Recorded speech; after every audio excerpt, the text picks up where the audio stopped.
and a women's football e kan campo Black Quest no enso betumi afa no toma pa enso ade afra indisa ena no enso esiatia yede etu na chance say a brother of Mark Kukurele and they omode no eto list no so transfer list no omode no eto so say come say obia and say be team bi e bra so betumi abefa no party am betumi agya mu abia so atumi akonkan ndisa ena no enso esiatia na Bayern Munich officially almost say almost the final air bid at the aquacoma air bokua ye from Tottenham Hotspur into share him say Tottenham at the air decision and say be a response on the beba for Harry Kane. Now so more and to me and agree on air the terms no more the aba padia and your more no and bid for air Harry Kane bio no also the phone air bar yet air to draw our Juma decision saha air Nzema 96.5 FM be obianom what the message from as to me there for 050701155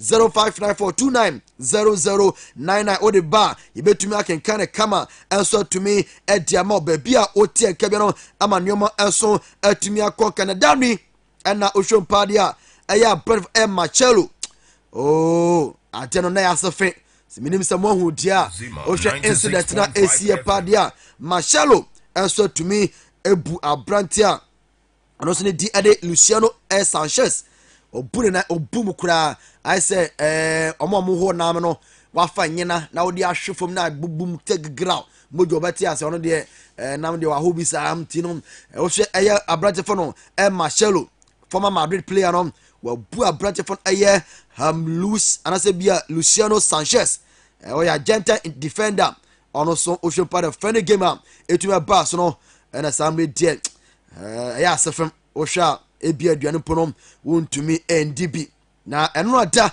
Cristiano Ronaldo otisi fom enso tumi aboa Al Nassr amom enso tumi awuram ewo de Saudi Arabia wom eye amso domestic cup no some de quarter finals no boy no omo round of 16 rather and they omo awuram enso quarter final stages enso betumi aboa ama nyoma enso tumi akonkete no ese different eba yare etudwa ama bibia enso atumi akonkan ewo Nzema 96.5 FM na ansana no na show ovom papadia enei o hwe team and din enso edi Everton omoso say akabe padia Donny van de Beek osina kan edema Manchester United akomu jane mu amamo enso ntumi o mesi akan enfama o sasa brante de o hwe se na United enso no ehye squad no padia enya de obetumi anya bia ball inti akabe padia omu jane mu no enso mesi akan enfama team no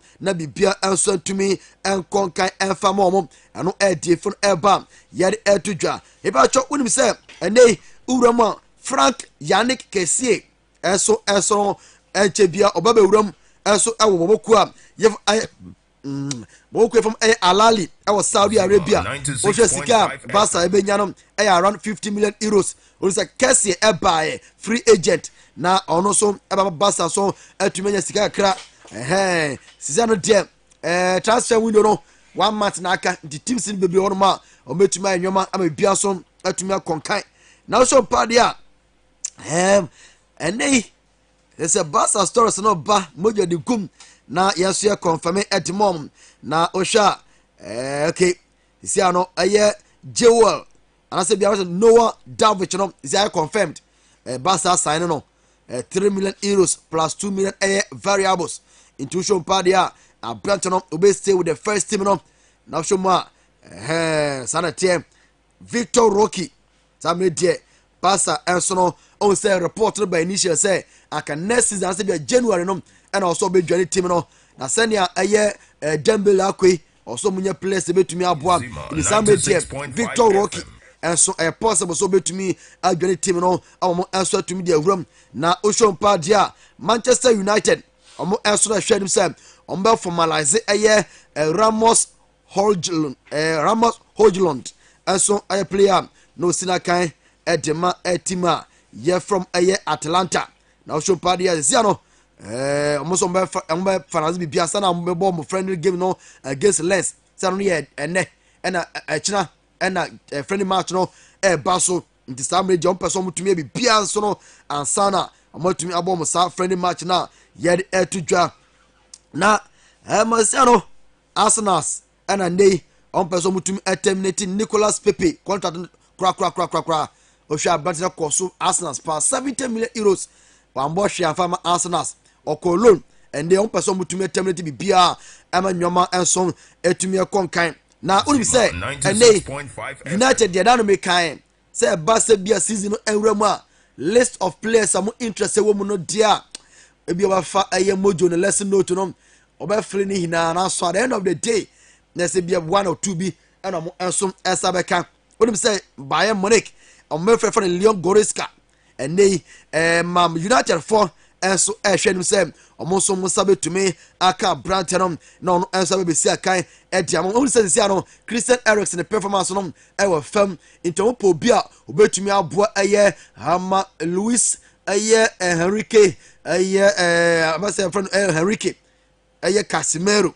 na ɔno nso atumi aboa san sɛ sanka bi a ɔsɛ ɔmo nya obi a ɛyɛ 2 ɛyɛ man pivot no na ɔmo atumi agyina ɔno bandan na ɛsɛ bia aberante fon ɛyɛ ama aberante a yɛfon Jude Bellingham Bellingham de ɔkɔ Madrid wahu na sɛ Sancho ɛna bia ɛyɛ aberante fon no ɛyɛ Rashford ɛso ewuram na sɛ mo ɛbɔ ɛkɔ ɔmo anim a na sɛ nkɔfo no gyina akyiri bandan Bruno Fernandes ɔmo ɛso atwetwe pass na bibia kɔ kan dia ɔmo behia obi ɔmo betumi ahyɛ the defense no sanse nei aberante a yɛfɛ no ɛyɛ Rafael Varane ɛnkyɛ no wapira nti wo hwɛ obi a ɔtaa gyina mu dendenden paa deɛ a Lisandro Martinez the butcher ɔno na sɛ Magoa bɛka no deɛ yɛsɛ Magoa deɛ ɔno deɛ opponent na ntumi nhyɛ koraa ɔno nso bɛtumi ahyɛ bi ɛde aboɔ mo ɛno nso yɛ defon ɛba na ɛsi ano Chelsea done deal no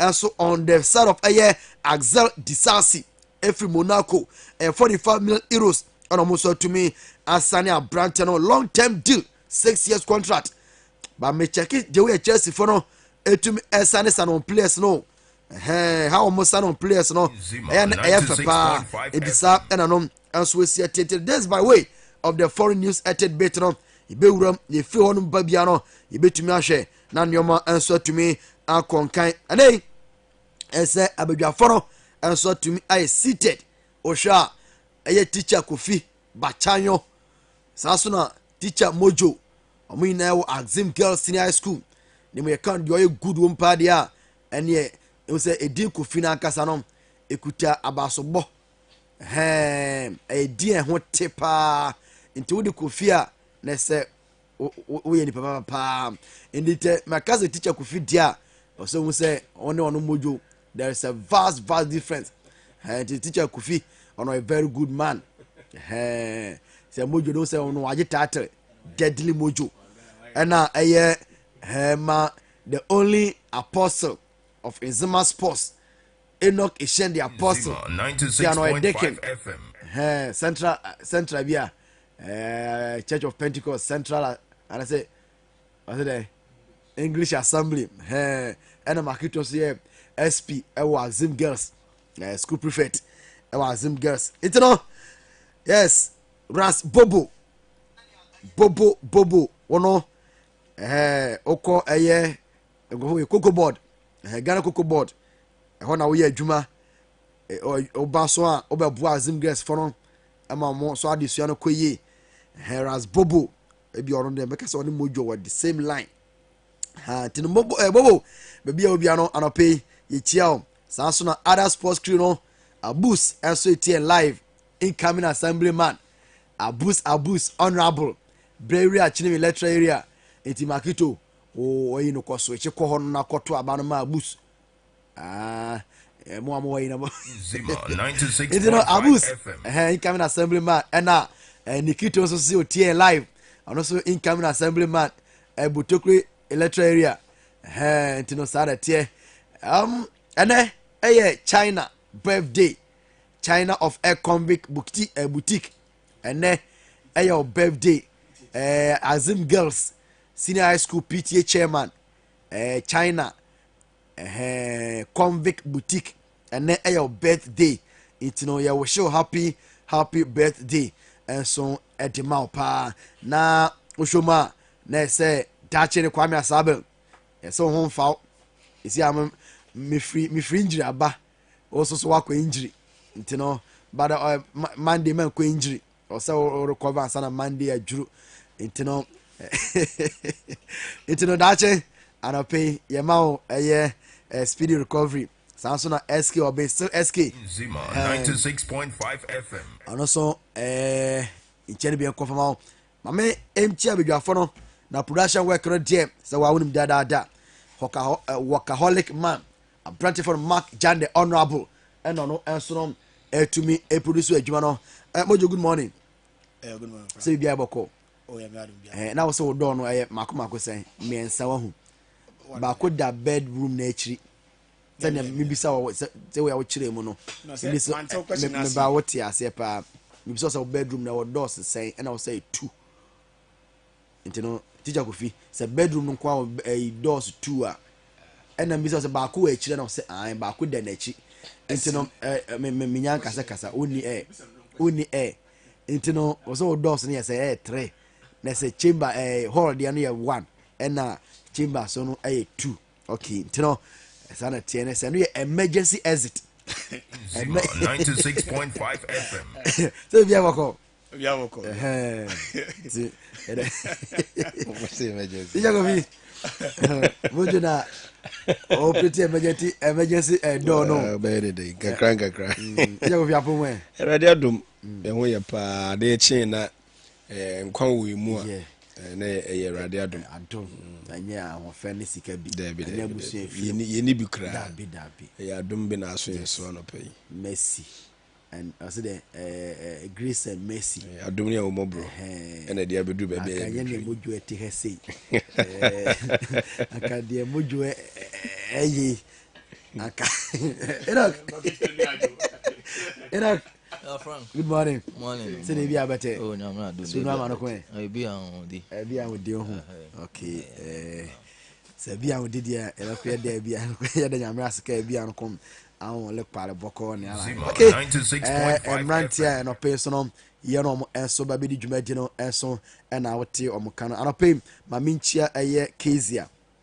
Kezia wo brewery o mame ene honorable Doctors Adeba anope michia wo ne o mame ene grandma muina no michia ma no pe yese bibia so bokopa Mojo me be fa o so na yetumi awuram ewo transfer stories na yetumi abeto dwa no wo hwa team sa wo do ani abere okra no team Chelsea akoin for another goalkeeper it no share the competition wise on the side of the goalkeeping aspect no any other stories I know so to me Boba Barca PSG Dembele issues no then I can add fa ho Mojo time no what ya so a na ma draw attention nti no yewuram na fa wo de fa to dwane eti for so nti Frank and Pedro Mchichi obi ambra Nzema 96.5 so na Nzema 96.5 FM.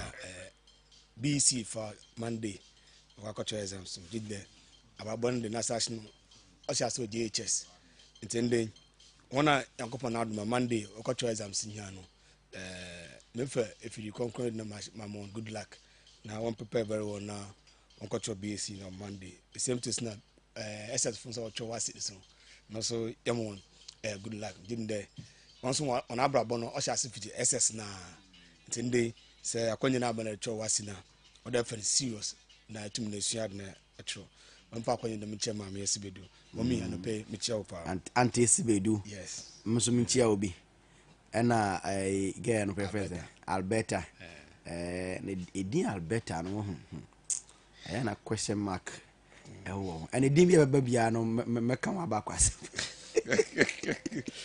Frank I think say Osman me say Osman Nzema 96.5 FM. For me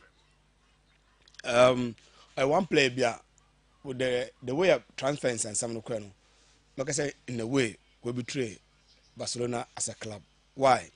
There's a player obi more Barcelona from Dortmund to Barcelona. Yes, no ofi Dortmund or Barcelona na yenim number otum na wabo in that season before ansana obotum na wa join team Barcelona. But and then the number of seasons about 5 seasons otum na spend Barcelona. The only season ɔyɛ ade paa na ɔsan so ɔyɛ injury free season ɔde ma abɛnti ɔfɔ no Osman Dembele just ended a season. We shouldn't forget say he's one player ever since Obopomo Barcelona no because of injury situation we've not seen that Osman Dembele na yenim wo Dortmund. Nzema, So people talk say 96.5 nanka FM. ebia last season Obopomo with the season onye then even pre-season po na was starting no the form of Obopomo wa pick no nanka ebia Obopomo na watina Barcelona team no yeshua ever since Obopomo Barca team no in 2017-2018 about 17 matches or 3 goals now o make 6 assists one 2018-2019 season about 29 games or the man Barcelona club now or 8 goals o make 5 assists 2019-20 season about just 5 games per no or 1 goal now o make any assists bia 2020 to 2021 season about 30 good matches now I share 6 goals now I make it 3 assists 2021-2022 no about 21 matches at my Barcelona club no now I share just a goal make it 13 assists just ended season no in the Spanish La Liga no about 25 matches about 1,110 96.5 5 FM. goals now I make it 7 assists so Esha the season now the pa utum na about more matches just ended a season. Although in 2020-2021 season, no so about 30 matches for Team Barcelona, but occur off because of the injury situation. But here is the case: player utumna what na fear and also because of injury situation. What na hospital bed na afina why fitter. You can say, I got Barcelona over benefit war Osman Dembele. Then now will be true. Ebia obabia etien no school fees na owie school also onye adwuma ye ntino me ne be man nante bio dem na Osman Dembele oda team Barcelona. He's one player who can operate from the left side, the right side, then even at the center forward. Sometimes it's very difficult 96.5 this kind of players who operate from both sides, and especially now at any given time, you know, as even force number 9. Per the transfer, no, it gives you an idea. Say, Abia, because of the exit of Abenta offering Kylian Mbappe, now it is being understood. Say the rate at the possibility say Kylian Mbappe Obama team PSG are very low, and Asha Osman Dembele the right replacement for Abenta offering Kylian Mbappe. Mbappe also has that quality. Osman Dembele one. Mbappe can operate from the left. The pace and yes, the assist. assist. But also be added some kind of to any game. You know, say Mbappe, the rate of assist, you know, very low as compared to Dembele. They're not to make, you know. So and he can play with two foot. 2 foot, yeah. But Osman Dembele left, you know, or more than the right. So for me, I think that on the side of PSG, they have done a very good business. Say Osman Dembele did just 26 years now. Otumna was signing. So and they say Mbappe Otumna Ofitimnuma, they've gotten a replacement. He's very matured. We shouldn't forget that he has played in the Bundesliga, then even the Spanish La Liga just ended season. Otumna Barcelona winning the Spanish La Liga. So coming in, he comes in with experience and they Obana Babua Nzema and certain players or a PSG team. So for me, I think that the way I transfer no Kreno, this is a player just ended Clasico for any match bueno. He even had a goal. Yeah. And anytime we are playing match now, Frank Obesh go on ordinance of a chest. It means that player loves the club that much. That is what Osman Dembele did when he scored that goal against that is Madrid. total betrayal. But it's a total betrayal. It is similar thing to a Neymar, you know. Also, baby, bomb that very game no boy, you know. Like that 96.5 FM. President Omokoye also almost share Madrid. And Neymar scored a goal. Even to the team is so on baby, he's staying. And Dembele also scored against Madrid. And also catch a teammate say Uncle Baby, but just after the game, you know, then. So with the transfer, you can't trust any player. In terms of the transfer, Frank, you can't trust any player. And for me, like I said, he even had a goaler. Look at the goal that he scored. Very classic goaler. Yeah. Team Barcelona. And on the side of another story, it is being rumor say also today I should near Bassa. What a swap deal. Yes, swap deal. But it wasn't even communicated on the bus. To you. Sebia, yeah, the Pedri, yeah, the old Dembele, and I think there's another player. You mentioned another player for. Yeah, they count as also the 14 million. They been the best idea to so. 96.5. So I think the on one reason why ready say obutum na we fi club no, but no on shada ohun e kwana obutum na we fi club because before the season, I said before the preseason no. On coach na kasen the coach has given you that assurance say ewo ne plans and ever since obo pay in Barcelona season biale new wa you say even cramp so pre cramp na oba when you starting lineup so which means that under even Koma now ofi Barcelona cramp he was even using Osman Dembele so for me I think that it's a very big blow for Barcelona to lose such a player but on the side of PSG I think that they have really done a good business Chelsea getting Sanchez from Brighton. Chelsea the minimum ada won Brighton team no. Chelsea bibia Brighton no. Chelsea won bibia recruitment wo ye nya Brighton no. What do we esi ho dem. Go Brighton team no. Nzema Liverpool what dey Southampton na and there's Southampton wa congregation no. Dem no mehu the Chelsea team no. Open what dey here 96.5 FM. For them to get Sanchez as a goalkeeper and I think that it's a very good business on the part of Chelsea because for me as a person, I don't trust a keeper. Keeper over the seasons from 2019, 2021, 2022, I think that on Mauricio Sarri, he had a very good season under him. But ever since I played that stubborn against that coach, I think there was a match against Man City, or I stand to be corrected. I will do penalty shootout now. We're changing now 1 year. That was a downfall of a coach, a keeper of a keeper. And for me, one should have unban the best. He's one goalkeeper. He's not good in terms of long distance balls. 1-on-1, yeah, sometimes he's very good. But for me, anytime Biana shot me from afar, along the 27 yard, 30 yards, you see that boss now, or a keeper of a keeper. Nzema 96.5. For them to get one goalkeeper, but now will compete with him. It's a very good business and very good addition to Chelsea team. Transfers in the day, I think that some teams are doing well, but in the team Otumna why a very good business in terms of transfer for me. Makere Arsenal, I've said it over and over again. I compare Arsenal winning squad depth or one this season. Day Arsenal are coming in to compete in the Champions League, then the league proper. When we transfers in the number call Arsenal, then Manchester City. Akupon Boa Ochina 3 p.m. Mikel Arteta coming up against coach of Pep Guardiola. Man City they've been very quiet in the transfer market. Additions that has been by Man City one way of transfer.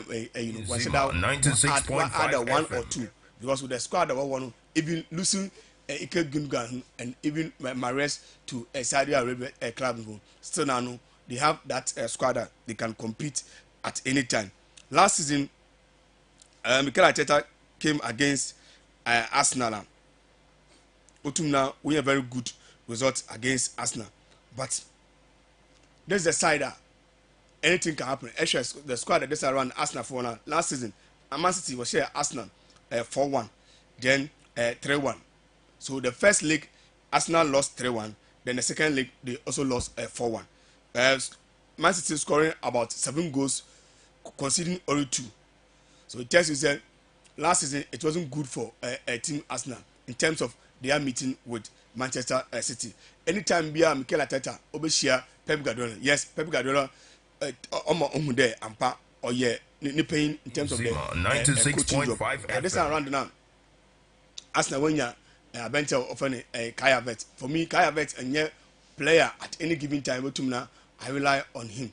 But Likan Rice is there, Martin Odegaard is there, and even Shaka no so at any given time. Otumna will make a surprise for the Arsenal team. Yes, community shading the other baby Arsenal Otumna or perform wonders. Otumna win a very good result in the community shield. But Pep Guardiola one side Bian. Anytime Biana over the community shield Biano, he goes all the way to win the league. And community shield here one league because of Super Cup. So it also gives you an idea how your team will be in the coming season. We shouldn't forget with the Man City team, no, still Avento of Haaland is still there. There's a guy of Dortmund, but in the first season, over 35 goals in the Premier League, and he's still there. Kevin De Bruyne is still also there. Ruben Nzema, Diaz, they also have 96.5 their squad FM. there. Even we goalkeeper often Emerson Premier League. This is a goalkeeper for me. Like I said, he's one goalkeeper very underrated. Ever since I pay more Manchester City, he has proven that indeed he's one of the best goalkeepers in the world. But season boko you know, near goalkeepers crampona, what you know, wabo home, but said that in bonding bebre. So with the Man City, they also have the squad that would at any given time will make up the surprise. But for me, when Pep Guardiola say on the boys in the what you know, at a community seed no, what you know, Arsenal. Although Arsenal are coming in, what you know, Barcelona, and that alone also motivates them and encourage them a lot. But we shouldn't underrate Pep Guardiola in the side. No. Yes, one season, no, all the baby I was starting in term, but I will pick at the later part of the season. But anytime behind with the community said no, what I unya a good result. So for me, a chance I make a penalty party, Frank. Arsenal will be down by 2-1 from Pep Guardiola on the side. The last time Arsenal was share Man City, Frank, watch a year papa. So in the Kuchama Arsenal, you need to be very, very careful. What share Man City actually pa. So I don't see Arsenal winning this game, Frank. Okay, no, yes, Berima Okute Mojo, and what to me, Edine Diano, answer their tour, kama, or digesting the, stories no regarding the transfers no and China competition no and so baso na China at 3 p.m. and a game na baso live commentary no and so on your most trusted voice of Nzema Sports 96.5 internal comment no and so baso at Dutch na exactly 3 o'clock p.m. na bibia so to me a shannon tamre ma me fa Enoch and fan chefin na 96.5 FM. say Rasmus Hojlund kono already sana mo awie bibia intino enra am so enra so ye oni Man United TV no atumi ye interview kakra ntino so far say money abere mo sane bi pa ntino Enoch ma me fa wo de mfa so na also kan wo de kakra fa ye transfers no na games na ano so betumi atodwa eda ochina no. Yeah, Frank, I'm now at Nzema 96.5 FM, and I think so far so good. And in the transfer market now, it has been an interesting, transfer market. Most of the clubs are doing, good business when it comes to the transfer. We all know of Chelsea, we all know of Arsenal.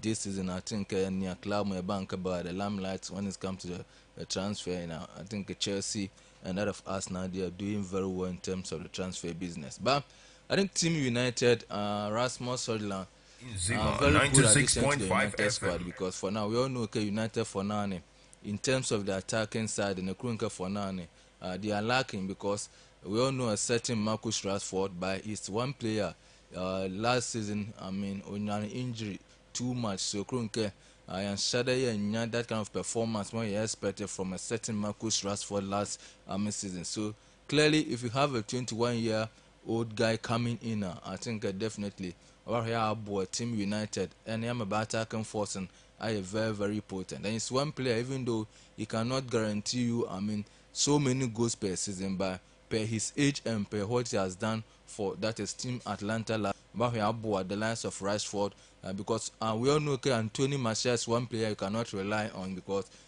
consistently he has become a failure when it comes to the United setup. So clearly, we need an alternative, and for me, Rasmus Hojlund coming in definitely will help Team United in terms of the attacking force. So I think he is welcome to the United team. He is a very good player, and we are hoping he will jelly very well with the club. Now I am the kind of goals from Team United back in this particular season. And Frank, Osman Dembele issue. No, I think Mojo has said a lot, but it's one player.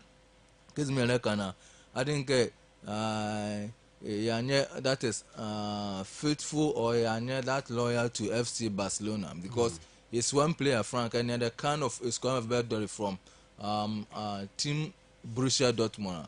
Very huge amount of money. So, and Barcelona, we know okay, he has been an injury-prone player.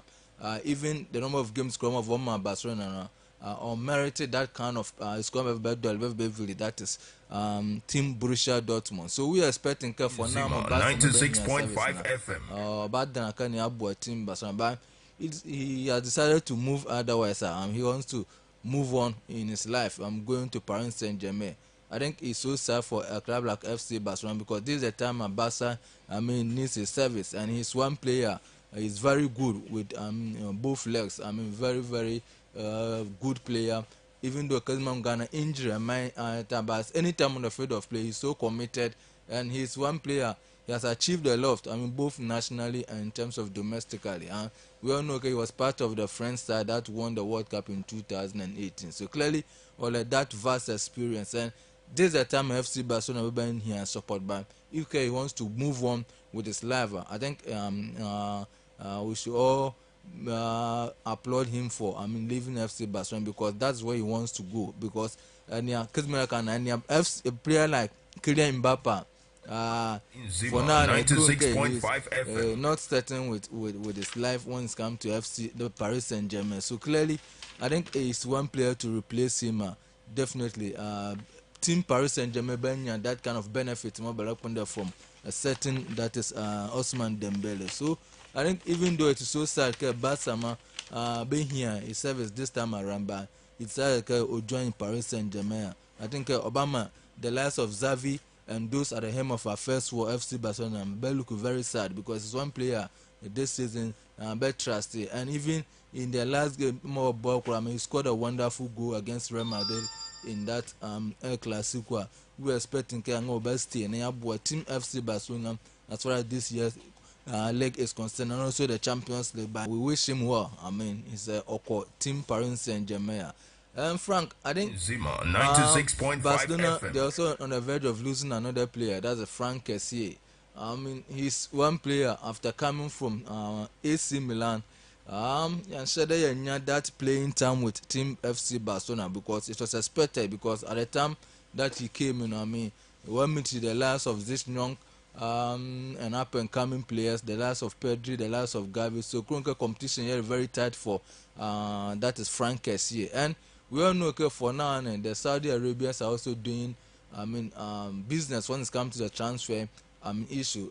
They are one country, that's Saudi Arabia, in terms of the transfer this particular year, and most of the clubs and most of the players are moving into that particular area, and we all know they are competing with the Europeans when it comes to the transfer market. So a certain Frank Kessié also moving there. I think we all know when people are Nzema, moving to that is 96.5 Saudi Arabia, FM. Frank, I don't see it to be football. Yeah, it is purely business that they are going I don't to say do. we can be that is Odion Igalo. Yeah. Make his claims say so be bound so cast a football project in Tina or Baba Saudi Arabia, then Yeah. the person is lying because yeah.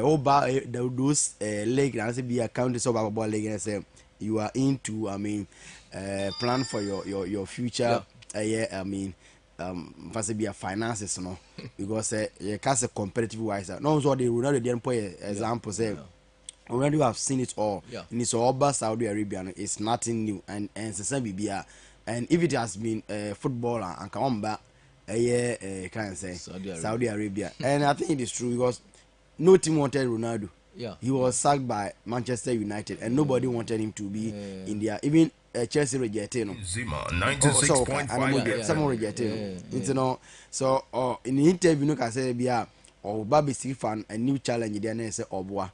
And you know, Igalo, I don't know, I critique so many controversies because people of the view say, "Yeah, on support to Ronaldo into no cancer." But I think, as we can all see at this moment, true because Obia is going for the money, not necessarily for.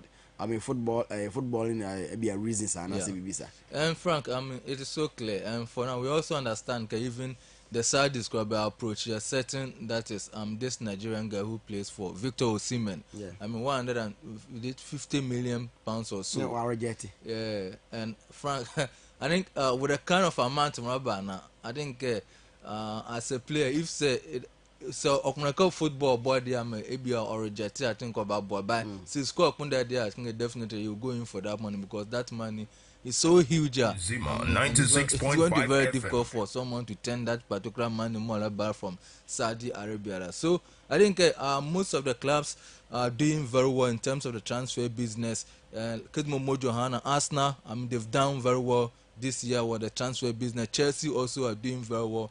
That's Isaiah Diasisi. From Monaco.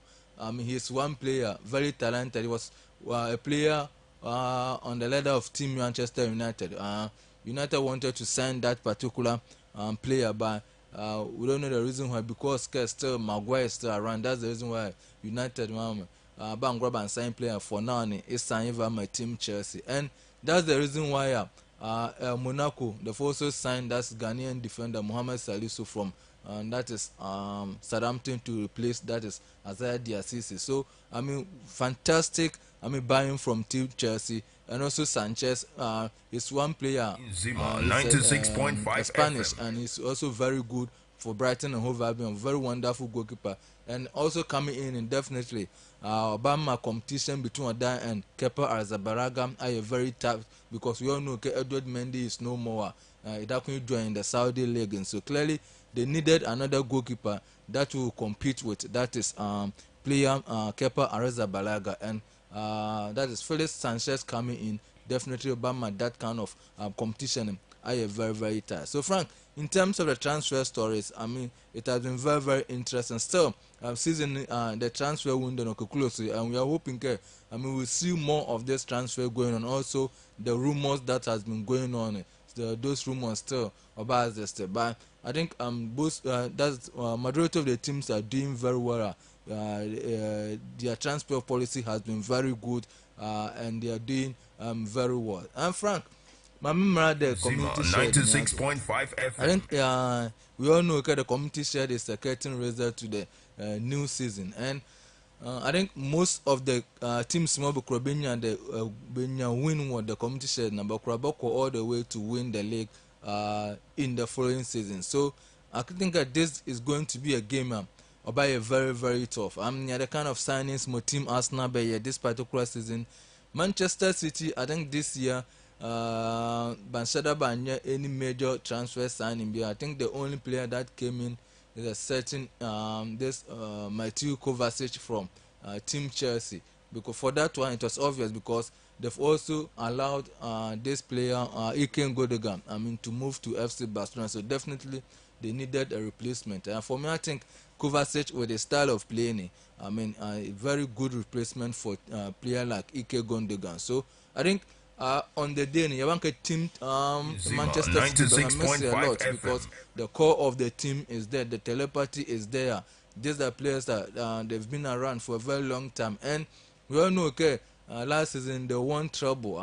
Champions League, FA Cup, and also the league proper. So it tells you the team unity is there. It's going to be very tough for Team Arsenal. Arsenal last season, Yabanke, they were on the verge of winning the league, but got to a point they collapsed, and City had an advantage, and they won the league. So clearly, Yabanke Arsenal for now, with their current squad number, and Yabanke is an upgrade of what the squad that they had last season, because we all know they've brought in some players, very fantastic players.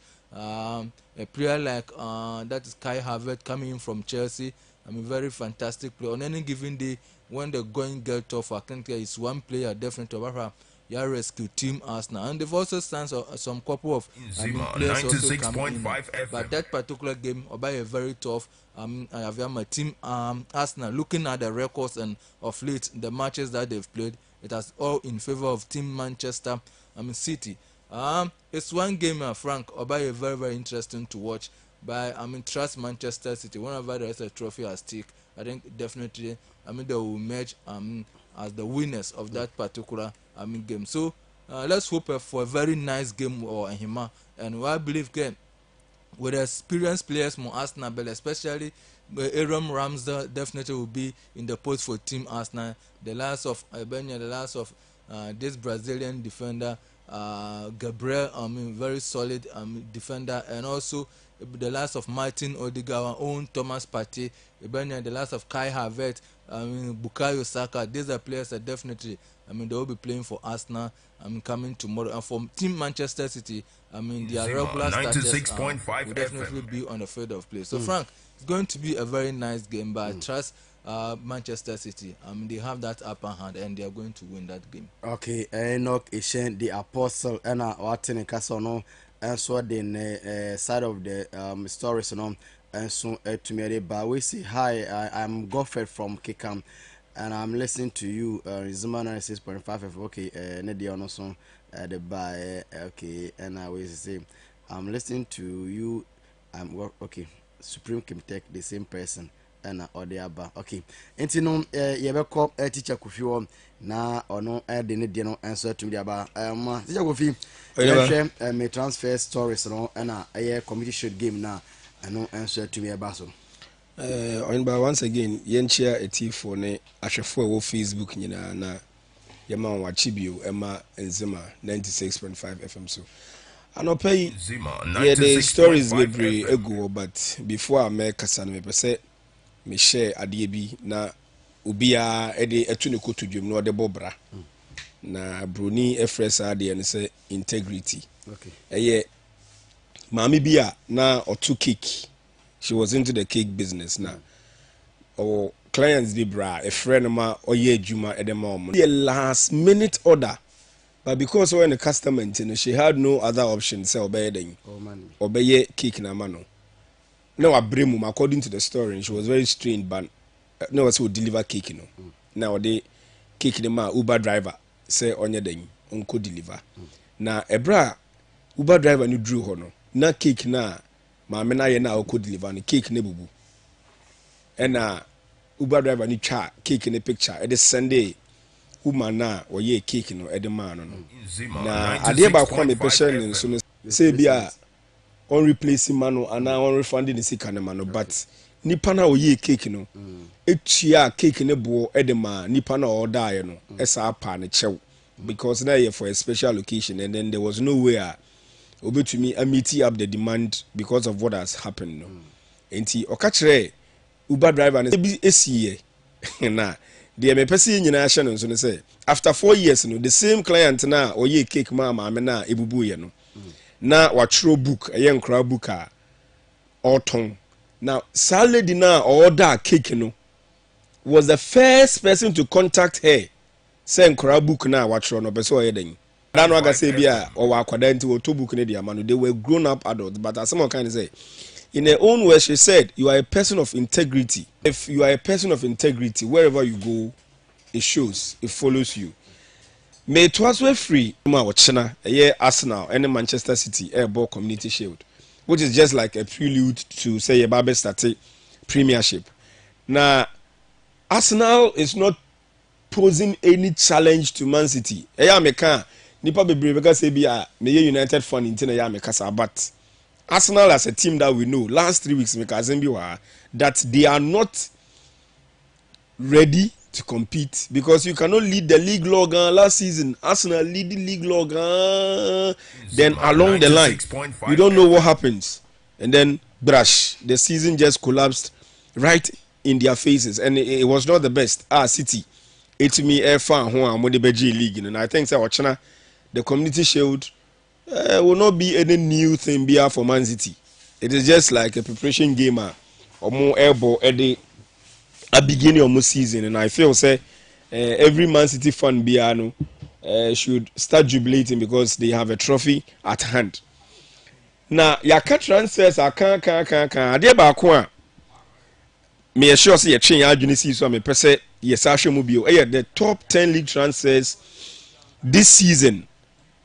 And the amount are quoted in euros, and when you look at the huge amount the teams or the Premier League teams and the Serie A teams, the League One teams, the Bundesliga, the Saudi Pro League would surprise you. Say they've jumped into the top 10 leagues transfer this season, and it should tell you that they are doing something. Now you can say, oh, it is not for footballing reasons. It's for footballing reasons because N'Golo Kante is still a young player. he has not even crossed 30 years. Yes, but on cross maybe at 31, 32, he's still within that frame. But you share other players and so a movie called Saudi Pro League now. It should tell you it might not necessarily be because of the money. ABA for other reasons. You bet to me, Ashe. Now, the top 10 league transfers this season, no, the Premier League as usual, and a big kind with 1.4 billion euros transfers are no, for this season, no, they are topping with 1.4 billion euros. The Serie A, which is the Italian Serie A, no, comes next with 548.8 million euros. League One, as in the French League A, with 474.9 million euros. The German Bundesliga with 450.7 million euros, and the Saudi Pro League with 439.4 million euros. Now, ETF one channel so say sikaya yebu nyina senka ye kan nyina bompa de abo o man Ghana bosia anka ye ni beji o, but we are spending it on players day in day out almost omajuma omo ye no. And I think say it is a very good move for some of these players. Some of these players are just going to cool off, receive the money, and even the input now person ka omunya ewo team no cry. You're not going to see it because Ronaldo at 37 years will not give you as Ronaldo who was 34 or 35 just a couple of seasons ago. Benzema and the output of them at Real Madrid for the past 3 years, you know, you're not going to see it in the Saudi Pro League. And most of the times, you know, when we see top players moving to Saudi Arabia, China, those countries, you know, we are quick to conclude, say, it is not for footballing reasons. And at times you have to buy into that idea because one league, you will not see them playing the European Champions League or the Europa League or even the Conference League. But they also have their own way of doing that, and I think it's very good. Great news coming in for the Black Stars. Defender friend Mohamed Salisu joining Monaco on a 5-year deal, and I think great news. It will always go to put him in shape as we want him to come to the Black Stars with that shape, and I feel very good. A couple of weeks ago, Leicester City defender Amate and so a movie Akoteki, and I feel your players, you know, playing in these European leagues are a boy your Black Stars, you know, rather than say you go and then some of them are playing Division 2, Division 3, and no crown, they don't even get playing time. But I feel Salisu joining AS Monaco or France, you know, would also be great news for us. Now, Abranti, a friend of Emerick Aubameyang, and so joining Olympique Marseille, which is good news for him. Oko Arsenal, Amfa, Chelsea, Amfa, Barcelona, Amfa, and I feel the kind of energy and the technique Ananka Ukra Aubameyang, if you have taken his time to make certain key decisions, especially his transfer from Dortmund to the other teams now, and as a player, anytime you are making a move, you should not always be concerned about the monetary value that is placed on you, but the need why the team is signing you or why that particular coach is coming in for you. And Aubameyang didn't anani agent up at Monaco no shows that none agent no will jume be a senka or ye edeboa player no. Now ye care about Ousmane Dembele and his move to PSG. Say PSG for air trigger ni move say omra free Barcelona no omra PSG. Seniors, yen share the even so. Dembele is not the first player who would score a goal for a team, put the hand on the crest to signify say be or the team. No, Luis Figo did same. Figo a ball match Emma Barcelona on a Saturday. The Monday and Pano Madrid or sign a contract. And players are capable of doing anything. Anything. They will do anything to show say they love the team, they love the club, they are ready to play. But when the money comes calling, they will move. Adeba kwa yenshen so say Ousmane Dembele the release clause are Barcelona no. I don't know what came over the Barcelona technical handlers for them to put such a clause in Dembele's contract. Say team B trigger a release clause and they will give Dembele half of that amount. And which player will not go for that? Yes. And so you go to a time and now the player and the agents were not willing to extend the contract. That is what I'm saying. To convince them, you know. And it's but I think I outrageous. So outrageous. Outrageous. A player of his caliber. Yes. Also extension should be like 3-4 years. Yes, I could to play over 100 million. Yeah. To play over 100 million, and you are telling us the release clause 50 million. Say team B 8 trigger. Player no is entitled to 50%. I will go and pick my 25 million. And now they want to take some legal action. Yes. Say they say almost say a BSO more on one for fairly. You know they are also not going to pay that a year 50%. You know. They will pay. You know you see I know almost say lawyers no share the case in no. Oh, here by winning. I did about to say a boy players that Beckham rule there buy. It is a way a team. Not say only player be a dealer. And also you're very careful. Yeah.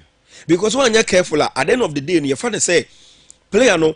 Or no life in depending on the footballing career. Until we were say what the Mrane clauses be it doesn't work that way. But Nipana or broker a deal Nema Dembele and Barcelona and in the first place. Because going for Dembele, who even before our free Dortmund was injury prone, and you knew sir within that season, you know, Dembele will not give you a full season. He will not play more than 30 matches, and you still went in, gave him that amount of money from Dortmund to Barcelona. Fine, or by you know, there was a be as a player, no, he's done it, and Shannon, so you say when players and their love and commitment for the team goes down, let them go. And I know yeah, they are coming there be Pep Guardiola basso. Guardiola will never be with a player on your well. No. I say no. The even who make it some one statement possibly you want to leave Obija. Yes. Provided they say a better bid ebeba Obija umu. Or no. Or see he doesn't want to be with a player on your then na kume muno. Only na kum so no juma. And found away Ronaldo, Messi, whichever. Thank you. And then I make about Maguire. Then I no. Maguire no. The coach has not told Harry Maguire say you are surplus to requirement. On cast on pew or pew. But role now will play as a captain. That is what the coach doesn't want. Okay. And you fit into his purpose. And as a player no, and as a manager, who could to play a BR. Brony can be said do due diligence. Yeah. Because one of your player just because they be within that season we're picky we 20-25 goals. We're making some assists and anything I will call in for that player now. Make sure say the Enanka Dembele area of Dortmund no or Barcelona maybe he will do twice of that, but they didn't get that results. And now the player is willing to leave. Don't forget, he's a French boy. Oh, yeah. And he's a French darling. Yes, home sweet home. Until when you copy say Kim, they said they work for now he will be warmly welcome, and that is why he's going to play under very experienced coach Luis Enrique. Thank you. Thank you. As our coaching so when you stint with Barcelona paying. Oh yeah. Until I'm sure say we steady player now we say may the player will become a team in one. Yeah. Don't forget he still has Nzema in his fold. Mbappe movement I say because the destination is not a problem. Madrid are not willing to. No, Madrid will not pay this moment. Kind of 1 year. Pay over 100 million. No. They won't do that. But in this case, I think Paris Saint-Germain should also sell him because if next year contract in Bawu there, then definitely. So Obertona also Nagasa Editum so person oko. Team na oton me amono mepe. Yes. Saudi Arabia do so who has the right? The player. And the agent has the right. You can't force him out of contract. Or no contract. And you can only buy him out of contract when you trigger release clause. But you release clause no eso. And Madrid is not willing to pay that amount. No. And a try one season. Yeah. After 8 months, he's a free player. Yeah. I can go in for him. And that is what Madrid wants to do. But critically looking at the issue, I'm sure Mbappe would want to move to Madrid. Yeah. Any dream. Fiorentino Perez dream say one day he will get Mbappe donning the white outfit. But Yenshen also say, would PSG allow Mbappe go? I tell you say Busa I want to know. He's also a darling boy for the France national team. But my question is, would PSG allow Mbappe to go?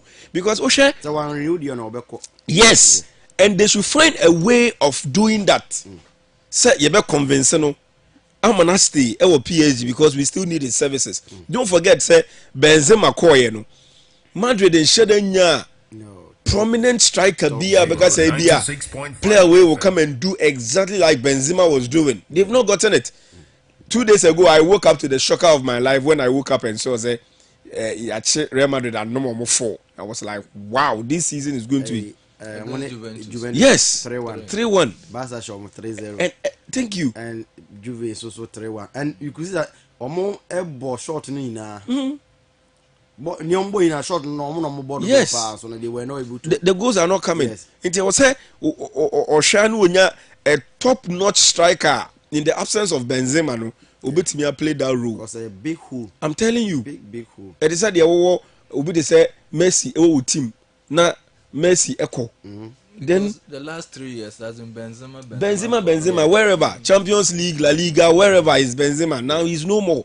And they was at Madrid and so make it that deal. And that's why I think say they are pushing for some Kylian Mbappe and to come around. It is a must that they have to do because even if you have the best of the squad, Nasebia will go score on a problem. Yeah. You can never. Yes. Take that. Also, Barca were not that good. No. They weren't exceptional, but they had what a year Lewandowski scoring day in day out, Obeshe. and also Pedro Mono, and that really helped them. Yes. And Vinicius. He's a typical winger. He's a typical winger. He will not give you the goals that you want. So he will not give you the goals. And I was saying Madrid should be willing to do a good business because Mbappe free PSG. Like we have been saying, the next destination should either be Barcelona or Real Madrid, playing for these top clubs in Europe. The Saudi League, he can go, let's say, 6 seasons after because we're very young. Yeah. He's still young. And any decision be a better Siciano would go a long way to affect his footballing career. But that's one way. All right. I know a teacher Kofi Bachanyo and by Dembele issues no and now Mbappe, Madrid, the PSG, and then also Marciano. Teams be any United good signings so far. Osha Rasmus Hodgland case have there and some remote team anymore. You see on your birthday now, the free seminar answer to me that today. I say good morning, eloquent sports crew, wonderful sports by all standard. Donko, Eddie Fragzim, and all day. Nedian answer to me the banty. Maybe also will be on wait to me the messages no answer to me Eddie Aba. And they require me the sports lecturer. Everything come on concerning Karela issues and be a stories I no answer Boba from the reporter Boba I to me I got on him say nyoma answer sa Karela team no free enyinase. Ye Karela team the friends ma Eddie akota mali and untino ye behwe na ye require me adi nkomo enso ewo dwuma dis na ono atumi a confirm e bibia so atumi edi amantino sabi okay sama kitu yen sakam require me dem. All right sir. Hello, good morning, require me. Yeah, good morning munia. Sabi bia boko bia boko pa ye tie ho ka che. Okay, yo hopa munia. Manope Nzema from sports team and air listeners HL anope. Oh, yes, somebody wants to do now. Yes, it's your own pa in Danope. Okay. It's been a long time. I say be after the season, you see, I shut down to a year. Crucial say be a serious news be a Carolina United. When say be a preseason more to me a start and I'm possibly a month start here. Move to me a come. Now the most intriguing story to me by a person to me a clear edema yen NAT for inano and then the whole world in Nzema and SM.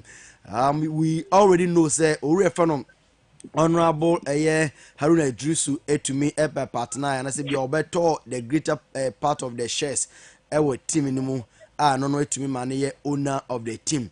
Now last season before the season bend no o making a clear say team no omo enyi friends ma say but then latest intelligence reveal say team no omo ye the free ends ma say e den na obetumi aka e dey found na obi anso atumi enya a clear understanding of the story no. All right, I mean, my was be na me for acquaintance for which Nzema from the anope. The better was so papa for this wonderful question. This is the whole Nzema land will be at the current target about a Kaula football club, and you are right because since I have bought the league review will be anti Kaula and a lot of stories and so pop up our current football club. Latest on that team no. I've seen them people pave way. Plus the reports were training that will be in the induction and I'll see Monday. Now it's my after training possible by Tuesday. The plus after everybody place in the Benasi I will see can continue me to the monument. I'm a sofa BDI clear the plus I will positive training now see Monday and Tuesday that started full training. Secondly about the story about Carol for Backup, we locate our beautiful photo. In the comment then, Carol for Backup, we are having a lot of issues about in the camp park.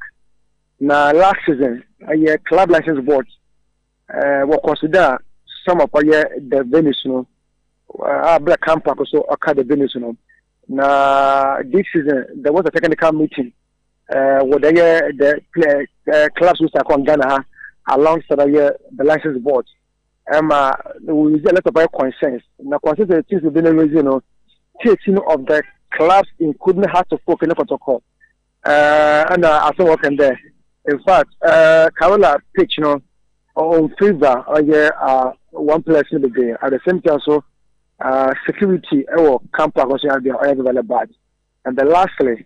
The Karola supporters and other things Bobaha I want to see that intimacy and go through. And these three key reasons, consider the Karola put in the bed and why not? They can also go to approve Karola for Baka. I'm motivated can I will come back. It's a license board no Asia Karola. But these are the concerns that exist that reaction will raise. The one on license board critical there. It is unlikely the accept a camper because of this situation.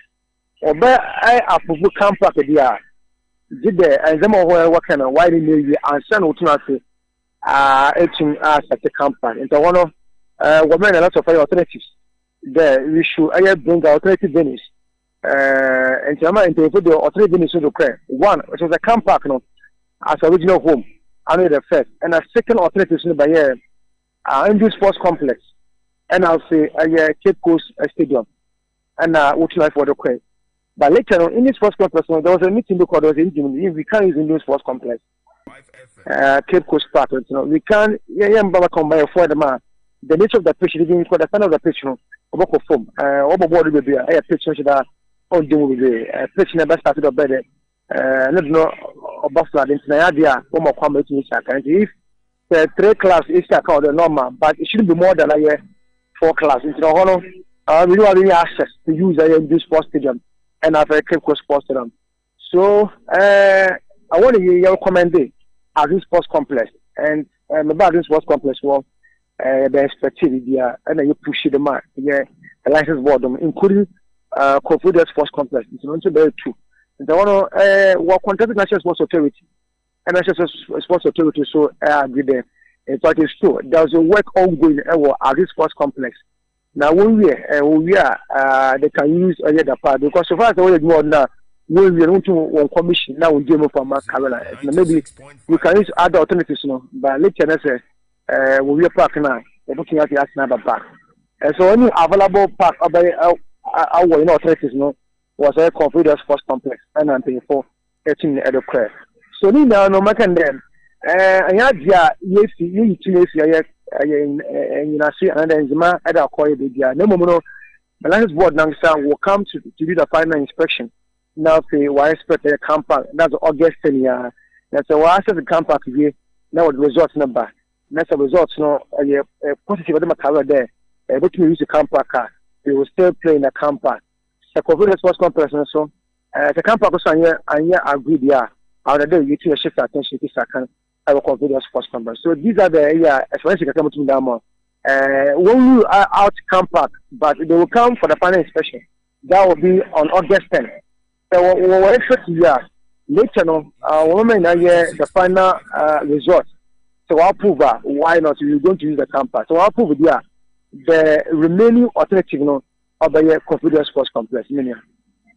Okay, you better say a require me say what to me the what clear no and so to me the minimum ma membisa we so far Carella yet say place we more lium off say more service no enye needed be so contract ebe we be mbebo loom or mark about to their mother clubs now yembisa has there be any sign of a new players into the team now?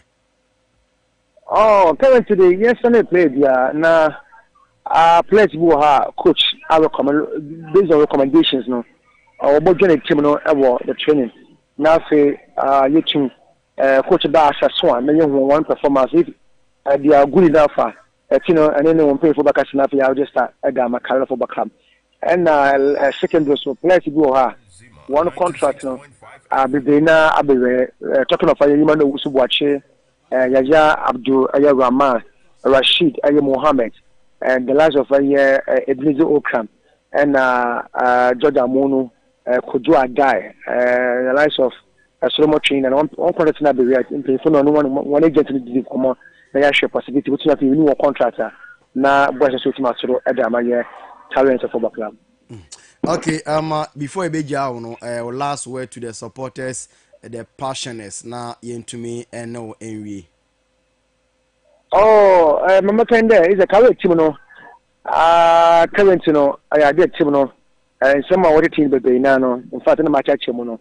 You have one on the August, no.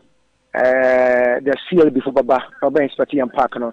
Let's Bibia, Etmetudina, let's Bibia Claire, Carol going to use that compact. So, one exception should be a team, no, will be using a Confederate Sports Complex. Na which na see Asia Corridor. To me na yenche na the last time we had a meeting with the supporters no. Women na yenche bom na for Jimmy Kawa Park on there yesterday no. Women na yenche na yenche and my deluxa na yat good news the good result this year. I CLB I'm a career to use camp park as their home venue. Okay, and require me better CP ono communication director and say be a PR Edema Carolina United Football Club and an pace what to make a chance with their mind. Require me better CP. I'm repairing so you hear.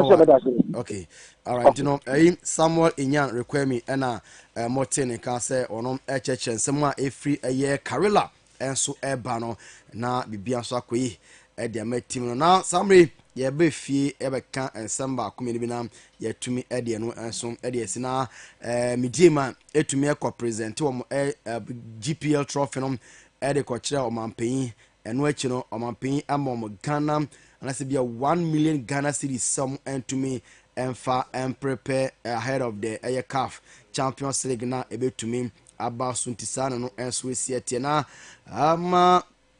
former Asane Kodoko captain Richard Buedu Agadas and so to me Akosane de ama Alali Sporting Club Elmo Esiaka Egypt Monteno sonom and also Libya Alali Al Ali Libya then okay ntino sana no Esiate Sansonam Osha Danlad is a report no yebehwe at the end of the season no say bia say in season ne betumi ho say obekwa na say bia onko na eno enso ye de efron eba stories no de doors pa ne momene ye sanko eye Nzema godoko mo camp san say season enche bia mo eba abewuram ampo no kwabogbo Super Cup Division 1 League Super Cup no ye enso betumi atie de mo enso awade man. Hello, good morning. Good morning. Hello, good morning. Yeah, many am also. I'm pacho anope yema achema wa kwa by the bar Nzema 96.5 FM so. Major also many. Okay, we dey T4 ebebisa say why and anope so no yen no 18 komo e wo dwuma die so. Yeah. Ebenezer Kofi Adiabani mia PRO Edema Nzema Kotoko Football Club. Ebenezer Kofi Adiaba and e obi a otie Western Sports bia no enso ebe hu se wona wokasa anope ye ball pini wa so ya enye bibia ne mom ye pese hu the happiness and I say bia issues are ekoso nzema.com the preparation ahead of the 2023-2024 season no impo no Division 1 League Super Cup na mokwa akobo how best has the team prepared and we learned say mo coach ever farm mutumi agaro mu to the third place of the Division 1 League no and so money na party ways and coach Ben and ever team no and nhye Ben and ewe team no ma obi aso expect and so free mo nche this particular season. Yeah, I mean, medals papa anopina mechia 80 from 80 Nzema FM 96.5 na yechia Nzema Kotoko impinfo ina talking of our patron Ewulai Amushia Queen Motosonsa ono na patron for Nzema Kotoko Football Club. My main friend Chiemodu and from my CEO Nadine and so the Mr. McAddo ono na vice president at the Ghana Football Association. And Chiane B and Emma, ye penina ni din eje Mr. Ba or a vice chairman eje Emma Nzema Kotoko Football Club.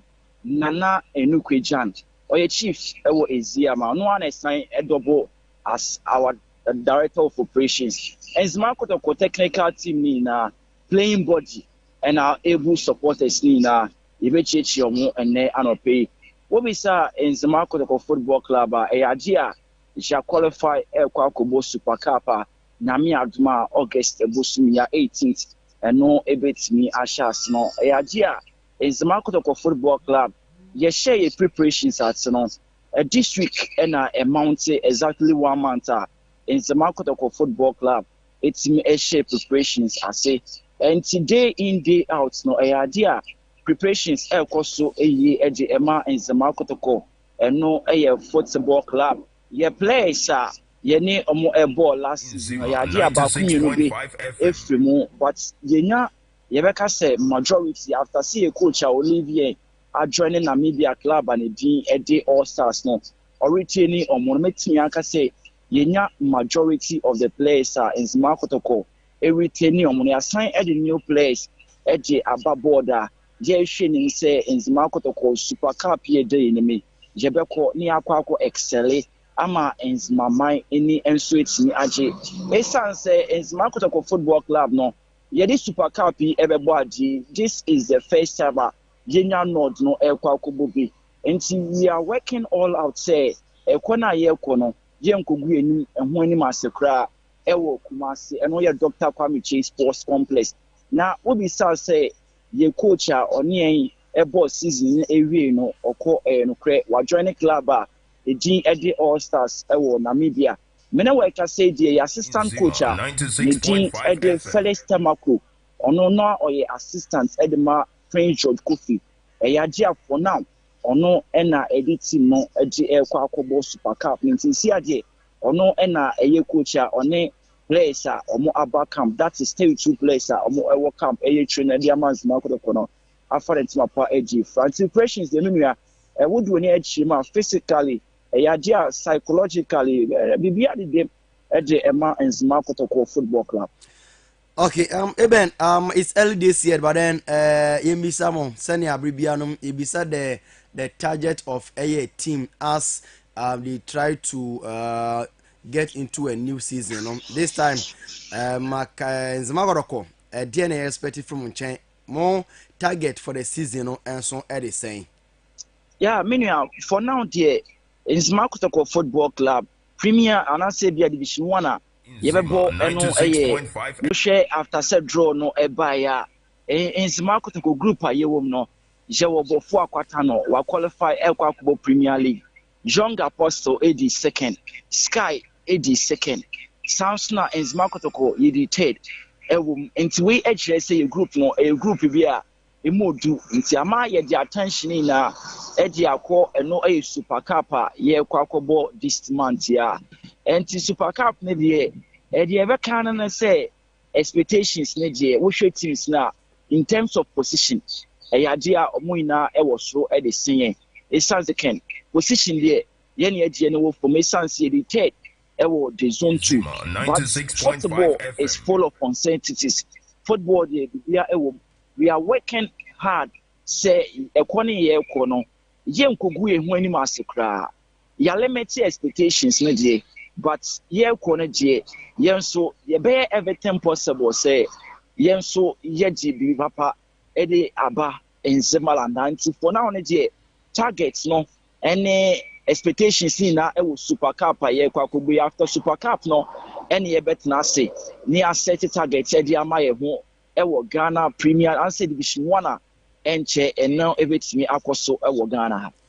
Okay, say Biniza Kofi Adeba beda say watumi anya amre enin edin komodia fa Nzema Kodoko football club on tonom yes we are expecting something better on the side of the team na so monto nyoma yi san say season pool we so monto to nyoma nka ebimpo aka mutumi 96.5 but then edu ba bia na say ka no motumi ayeyi kakra nti no woni pefo no ndi komo na ne sefata bia nso no mo fa ntodwa na nyoma ntumi ankoyi afama team no menua medase no na waka no say dia otwa sa aya na onim se ne chiachia ehwe ameji enkomo edi afa Nzema Kotoko football club nti menua Madam Aspapa for akonya amode amaye na no pe. Okay, yes we da sibi eno aye Ebenezer Kofi Adeba aye PR ready ma Nzema Kotoko na motinga no nka no pese onom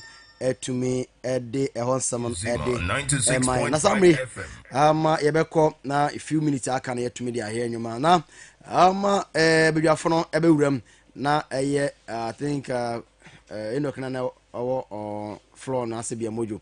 Okay, samri isi ano former Black Stars captain Steven Tornado appear ono GGF for say omuntum ensiki advice FM free retired players no enchen se ne be ya kwan mo so far so mutumi age AFCON ni bi no no mo enso ntumi emboa ema Ghana Blasters say bia trophy draw te ya wuram for so many years I think 32 years and then over anamewa I say close to 40 years. Okay, 82, I think in 1982 and now more AJ and no mean say Quenin Palm Ocean 1968 1970 1992 2010 Nina Yakwas runner ups and 2015 and now 1963 65 78 82 and a to me AJ and so the see yeah nice so now what the some baby that to draw or some no no eno enkasa ministry so no etumi mbo momodin se bia mo promises bi ena samre mo fan koye a mutumi hwe muntue se kama na kasa no ya de eye adwuma o say players bi de se Mohamed Polo Abedi Pele Abdurazak the golden boy mo ben omo na de secret bi e wo mo hosan omo chen no muntumi enfan to ma mo na team no enso enfan to ma fan frame na ohwa coach I from a horse na a dinketia some entumi be represent o my kon Ghana eno enso ye die phone e bana mediema enso a resign Benjamin Baturi Doris Buadua Azakas ladies girl no and is on the verge of leaving the team san say ohwema na bibia so akwe kama isi ano Drips FC na mediema omo to me out for venues omo de be bom CAF Confederations Cup and a Champions League no Dreams to me choose Accra Sports Stadium and now share Mitima and so out for Cape Coast Sports Stadium sans no mo free se bia TNA no and so be we in time nemom still your man so no ensha da embe musa amameko teacher Kofi na in a quick reactions to the stories there bano name to me and find no FNC teacher Kofi member was say yeah, you mean starting to say last week, Ashanti Regional Milo Games. Yeah. So and unknown winners and Ubia Emomu even the least chance came up tops Sims Senior High etimi emerge after say omo share osechiriche ye ukes 5-4 on penalties and yen hye no so say oba enana ekochi Sims Senior High School team oba ye friend no Sandra Boachi emre bi atwam na obo yen juvenile teams ni bi obo ema under 17 obo under 19 obo 20 a graduate ya be ball blasters kakra but injuries inti Black Queens kakra ema because of injuries inti uja ball but she said here she's into full-time coaching Island say Calf license B or the coachy Sims Senior High School and yemona baso ye bobo coaches ni bia mema coaches ni bia watimi de omoti kwa ka fomo a ebe yo nwanwa kotoko assistant coach Abdul Gazel our coach T Amas 96.5 obo no fem from 2-1 ama watumi atoa so ede Sims for akwaje Milo games or the Sims for akwaje Milo games say ye bona baso na afin so agada so said the udi kan no I join a Libyan side Al Ali SC on a 2-year contract deal and yen no say coach biani player biani so adun say that be a very recognizing say adwuma na wo ye no oye ni yinto onko to aso baby for and I think say worth noting na ade ba ko a me pese ye hye no so say Steven appear issue na wo de ba say yen hwehwe former players say boni bi na aye omumpo ayen ko pa omo chew ma can with different station be talent uko yete African tin you say a drew South American continent now they do worse than what we are doing. Leicester Ebeji League we saw the kind of treatment near the ma wo mu ye ma India fu bi dware wo mu a draw enema bi banka Ghana a ball pa just about 2 days ago former Olympic striker okra Muslim name de mehwehwe di ne dia amaetiefo wo se wo bo one has say Olympics bo match say de kotokoni kimfiza na kotokoni ash go dey bono obo sa matches na 3 times e bie ni wa otimi share has Joseph Alasan okay e bie ni wa otimi share has wo se omo bebo match bi na malam bi friend say omra no nya ade ma no so onto akoko white okay local akoko ni bi won family no nya ade na oto akoko no ko ye ena papa no iku abo no tutu ne hu nam nya no de enam no 96.1 ede ye enkwan ema ne nomo ye wa mana anyu enam na nkasa wu abo ne yema de no ena ode ma no no we ye and from that day there was not a single game I will share has a one shegu onu believe no onu no de na say bi akoko na wo we ye no ena a break is a spell na onya ne shine but ade yen hye so ne say for over 42 years over 42 years old ye boni akodu final na yakobo penalties na boni troka ye kwa eniema eye footballing reasons ntia wo say ye de kono ye mfa nko me I don't believe in say because of say ye did pass players and I say be a promises be a young for failing but there are certain things I will say ye hwe ye kan ye okay ye ko tournament player pra as our player no your money even 3 weeks in po I be tournament na win on recover near the tournament your tournament I want players e be demand winning bonuses matches I bo atwa dada once you begin to do this no please nipa su the person will be demoralized enti ye de nipa ne tournament no ye kan chen say bia winning bonus ye say ye through group stages ye betu say ye book do this stage ye betu say enti nipa ne ko ni nyina no ono su nim adwen a wode ko banya fa yakwa do tournament one look at what happened at Brazil 2014 total disgrace the total fiasco tournament na afne de sika fo ye charter flight e de sika ko for what reason na player Jessica no okay sika no and you are telling me say you will be na ball team need dia say manage tournament no ye attitude right from qualifiers to the competition proper no it's never right okay you didn't play. Let me give you an example. Yebeko 2022 World Cup Baba Idrusu 4 days to recover. Yes, submitted list. Mo ya aware say within that 4 days nipa no be recover. I will be to me abobo. Ni eyi na frima kofo obi fofo number be shem. Waka so no po de engine no ahye no toma no over 6 months no more ball enso na ne nan hono ya tekere so de na akotena world cup asese o mebubi so please ye san na ma we nyina it is not about say bia ya boye dua na say obi na aka asema to team no so say e ma ye ngi trophies me pa chaw ayi Razak Brahma ko gina 18 yard box echi obebo penalty no enye o say Kofi ana Kofi pare ana Wilberforce mfum ne koso ne nan ball no ono ne ko ball no enti say ya anya ye niam bi yi a let me tell you one thing. Those countries now, as they say, omo football, Kosovo, Morocco, Senegal, Egypt, any those countries are young or more juvenile teams or more winning tournament. It's not because of anything. No. The former players are investing hugely in football. Well, the next time you're back, I will tell you something about one Bruni or better Ghana. Now he owns the biggest academy in Ghana. And they supply players in Ghana. Kudus Mohammed, now one in him Kudus Mohammed. Right to dream. And you be beneath the Bruni, when he came to Ghana, he was around 19 years. Come on, Suleiman Munina. This Nuama. Thank you. Your busa was say a dinner, your former players, no air. What is government's interest in football? I think aside Odati Lamti, and I bet the play better Nania, former Olympics player. Atram Divisi, Ekohin. Once you give these people technical handling jobs, say be a man under 20 team, or person causes some players in or Moba. And that is what I am moying. Me said that just ended Ashanti Regional Milo Games. No, go and see quality players, almost schools. Quality players. Look at this lady you're doing Moje. Sandra Boache. I think any so much Puma or being encountered.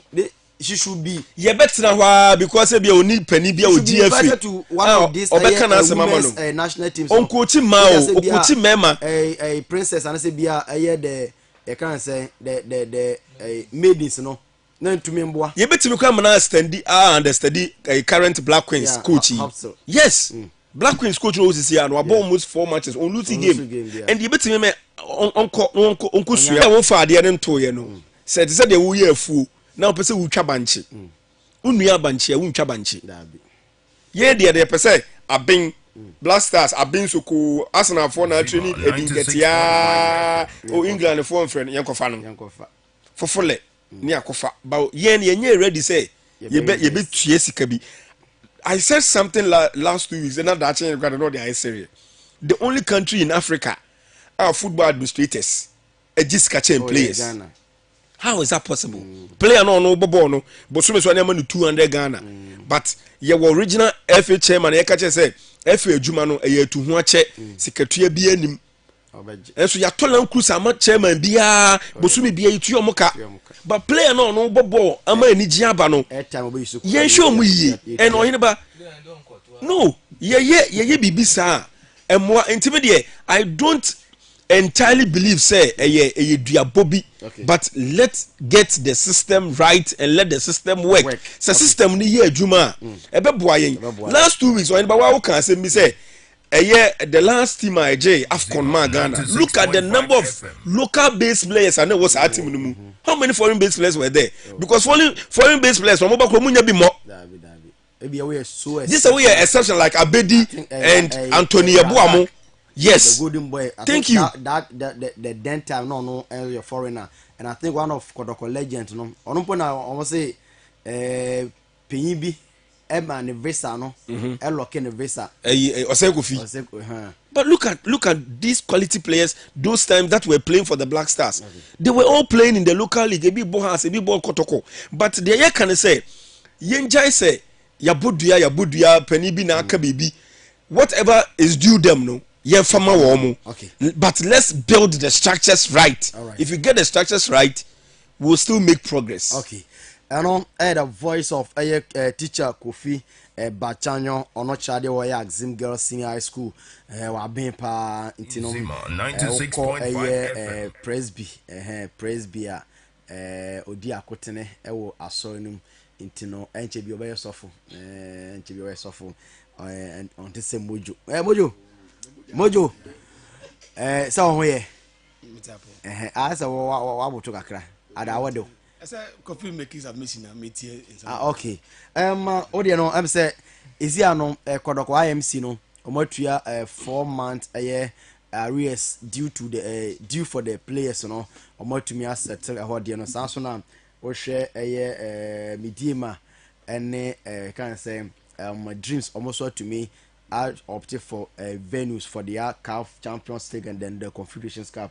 And if we say be a story before what do be can one ya to me eurem now so what to me in a quick you know mojo no Frank mama shasim fi interview first Nzema 96.5 FM. Kayola what opt for Kofodia stadium na me contemplate on the distance in Krampo Kofodia stadium any Axim stadium after musio exact Axim dia okay under construction okay they can't tell me say Kofodia no we see won be okay nti no menim why or up to yes I no so ejuma on Kofodia no akọ enim kakra sen Axim de no but still now no Kofodia so won commission I don't think say next month we commission Kofodia Sports Stadium so for me I think that they should come again okay club and the people of Inyashi should know say Yako they should understand is there could you Kofodia and say amen into they should tune their mind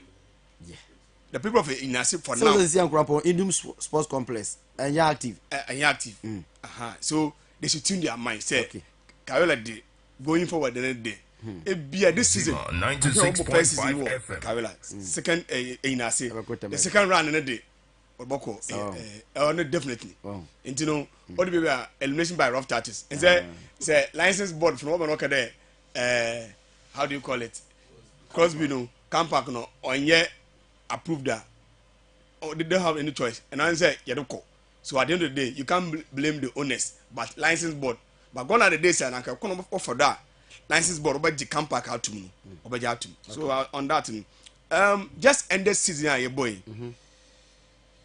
Samson Edukun oko Hafiz Kunkuni oko Aduma Frimpong abag na sand up the year no ko Abdul Basit oko Kunodu Yadam oko Mudasiru oko Richard Boedu Agadas oko Solomon Adumakun oko this is Ghana Premier Nzema 96.5 FM. yes on notable names are yeah no but ebinom dey for like Europe and ebinom so dey still na Africa one people by Aduma from Aduana to Ethiopia and it tells you the level of how are your football no for now no very sad but baby your place when you know Hafiz Konkoni ko Tanzania almost say has the 100 I think has the 100,000 US dollars and I'm confident the 1 million into no 100,000 and 1 million I'm way don't say the highest bidder Aduma from Pon Oko Ethiopia okay Ethiopia Tanzania Ethiopia Tanzania yeah connect the Europe on loan to no say be an option to buy and this Koba so successful they obey remain no your football no day 96.5 FM okay na ya to yin wodu so on that blessing day wulin 30 phone ko tin why was it 22 25 30 phone ko tin awoye awomba the minute say yeah chew mo pay when the 30 rubber ball no wa wo matu ofie ma Ghana Premier League Hafiz Konkoni look at David Abag na Sanda on Sudan when you or matri ofie into no contract be ba say no your players don't think about development retirement fee they don't think about development say bia make go Europe make go France make go second division bo na wa ba akokora wi into Ethiopia be na hwe say sika no order ba no retirement fee obeji okwa eja ne sign no fee no do sidan wo ifie okwa ko 1 year for ya aba wo that's why they are moving and you know ne sign no fee this ne dan wi a aba na kapeka o bu no stop 96.5 no bia ni asembia okay akwetwa no kuma sa santo koto Frank de bia make say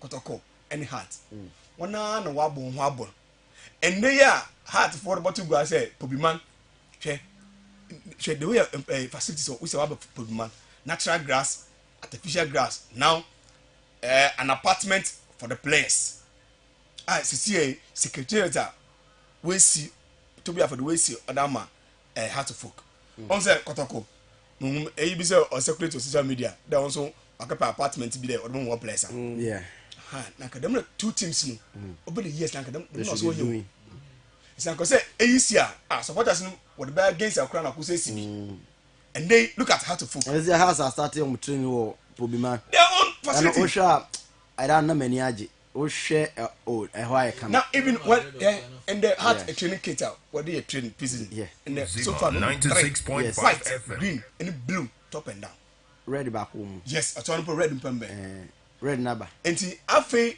na otumfo so ya be say and then no osi adakuja no obesi am koto na say keke sapon time and almost start here but o man to also be say to be so oyan hin anamboa oh yeah na otumfo so yan hin na in Ghana here say you say you weigh the two otumfo ska oni sim so no de Ghana chetobi na hwe kotoko afi na kotoko fu mu abra say yan ye meyi a how to folk but it okay so for me I think say them two clubs in rankasa na wa bon na abu na on the civil appeal issue the express no wakasa what have they also contributed to Ghana football what have they done some of them are owning teams out 1.2 players okay some of them so no or make 96.5 or make it we should go to them we will not go to them no going to them no say bia o bia say adwenche more they will not go to them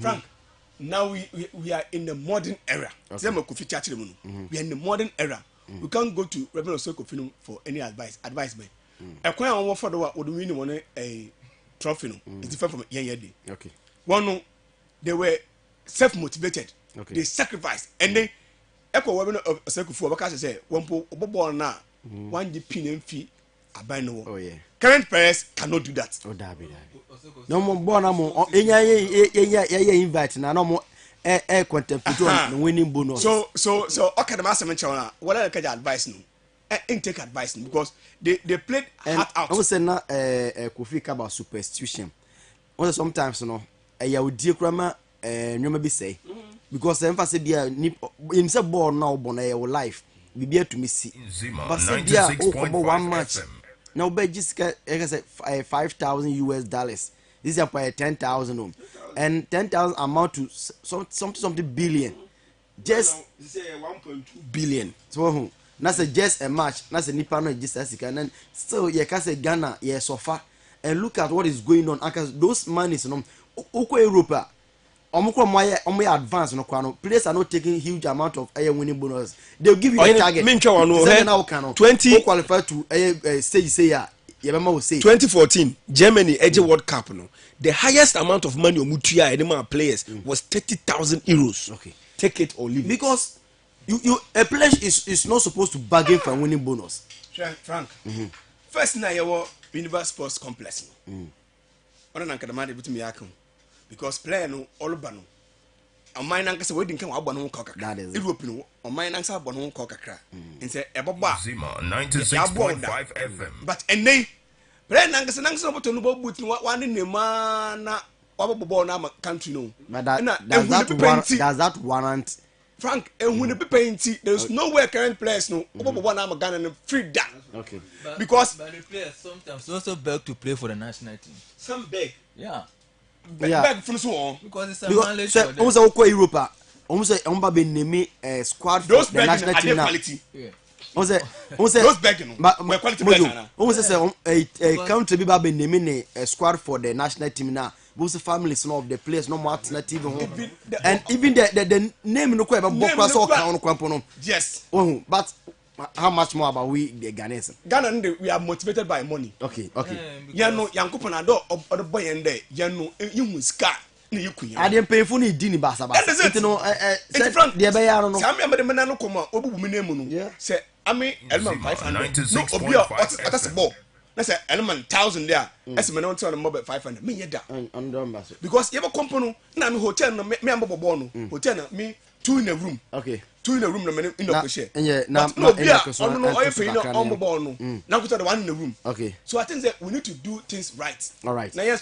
stop them position now. The old place now. Well, yeah, one year she. That's Moju. Enoch also for tough from Kakana. Frank, mam dem am Nzema koto. Okay, mame for we into yanka say boy back Yorson. I was so tear free Accra. I was sharing from Accra Awoshi. Yours so okay yours. Those days. Okay. Yours and Tamania one could be a feminine on say and also now ta adwane shows in the part you know so also sharing live from Accra Awoshi into an opinion so ye chi pa and Enoch Nzema kotoko just a snappy one Nzema kotoko. I think 96.5 FM. That is the Super Cup Mobile. We are hoping at least it will serve as a preparatory ground for them going into next season because Americana last season it was a season of France but started being but make it to the Ghana Premier League. So this season we are hoping to use this particular game as a preparatory matches number of back quarter for the Ghana Premier League next season. I think they should do some signings with Kebongu and what they should do as far as the next season is concerned. And I believe matches of such nature definitely are a huge advantage of all Mabe. So I think that Sabakwa will put up their best and as people compete very well. Now Sabah trophy definitely Banya is quite now about into the transfer market now about to place. Okay. Enoch, I'm making a snappy answer to media mine now. Me for be a last word. I don't know, say me beautiful lines now. Course kake me sabe kano na yeah dear see. Mojo last word na yanko. Nzema 96.5 FM. Good luck. Okay. They should prepare well. Okay, both the BC and the WASI. Okay, yeah, that's it. As a teacher ni or join and call on pa. Teacher go fi. Oh, we. Teacher go fi. Teacher go fi. Yeah. Me jina moju so de no so. Yeah, we should be all the best. Yeah, catch them of friend say mo be ensuro. Exams na e betro. Okay. And for bibia an show home ma. Yes. Just fan say your class test. Be na oba be ye. Enti e ma obi kan just na exams na e enti. Me ma wa po me you say. Feel free, come and write the exam. Okay. Me chair ubia no pay uti Nzema FM sponsors. Okay, that's mo you now say uchi hwan. Me chair We free. Enoch yankwe. Frank, say you commentary okay. China commentary. Yeah, commentary. So I say how Ibrahim. How Ibrahim. Okay, football and one. Okay, yeah, that's it. me tell him Some more that also about 96.5 FM. live commentary him Manchester City versus Arsenal. So we are praying I mean those two teams have a very good football. Yeah. Okay. Yeah. Mamiza Adepiero, yeah, Maram Sanshline, the Ubiaro tier. The only Medema supporter was okay. That's it. And a student no more someone away. Sometimes we almost so my ABR see. I was a teacher with him. At the back one, I would be seeing say objectives no and carry weight too. Objectives no and carry weight. Inti and they made their conya way fast. I catch the student who say, Mama rely on objective answers. Bia what the word you better say Osabekano. The most important thing is the written. Sometimes so who follow why for Mrana and I say be a secret I want say a objective a mass can injury be 10. 96.5 Who say 40 objectives. If mass can injury 10. In this all the word you to say wait to many objectives be a 30 correct answers na ebetumi am 30 marks dia obwa because at sad dia anka yemi say won say denti na bibia no mo fail because when you 30 ti no benya ba bia 20 be dia account 20 out of 60 sako benya 51 pass ti denti na abibia no munya grade 9 and grade 8 it tells you say objectives no carry weight objectives no ankola ne bebre de wo ma adwen de to so no se bia obenya obi me na abobo ama won se bia obenya obi ne ema ne de abehye mu de ama won no me pa acho munsua de na de mu betworo no eno na ehia pa intino eno ya je ame awchina so ye ba mesense so awofo no enka che omama se omunsua ne e tworo no na monyi o ma adwen free eye objectives no so se eno na betumi abo sanka ba ekoba ne sa se objective na abo ade aka by now anka obi akwa anye yekwa no a grade 4 and 5 there obenya okay samre say na de tie for the bechen na yɛmfa course wohu na yɛmfa course ebia ɛnɛ yɛmfa course nti saa no ɛnso si ɛte saa me ɛnkyɛ bia na sɛ school nkɔla no ɛnso ba bɛfa ɛyɛ adwuma di no ɛma ɔmo de kids hour no ɛnso atumi ɛde abrɛ mu baabi a wɔwɔ bia no mame science so biom student fo no student a Monday ɛkɔi mobɛtwerɛ wasi ɛne BC momfa ntom tirim na monhyɛ no so sɛ objectives na abibia no mode mo adwen ɛde to so no ɛno no ɛma marks bia o objectives wobɛnya sɛ yɛ mako 40 ebia wofi sɛ ɛyɛ 40 marks mepaacho indirectly no ɛnte saa eduru baabi kura objective marks no per deɛ waik ɛde bɛ grade o no enduru even 10 marks nti deɛ ɛbɛma wɔnya marks bebree no deɛ wankasa wobɛtwerɛ deɛ wankasa wobɛtwerɛ explain no ndi sɛ musua sɛ mobɛsua deɛ ɛbɛtwerɛ no deɛ a ɛneɛ mutu mofo ɛsan sɛ deɛ abere bia no ɛyɛ moyɛ no ɛna ntumi amboa nti aka wankasa tena fie na bisa ho sɛ ɛba ne sɛ na yɛtumi nya ɛyɛ objectives bɛyɛ 30 of it correct ne bia theory no manya bɛyɛ 20 sɛ ka mo bɛyɛ 50 no bɛnya bɛyɛ grade bɛyɛ 4 anasa 5 nti ɛba ne sɛ ɛna edwu ɛbɛba no na wakonya 9 wakonya 8 no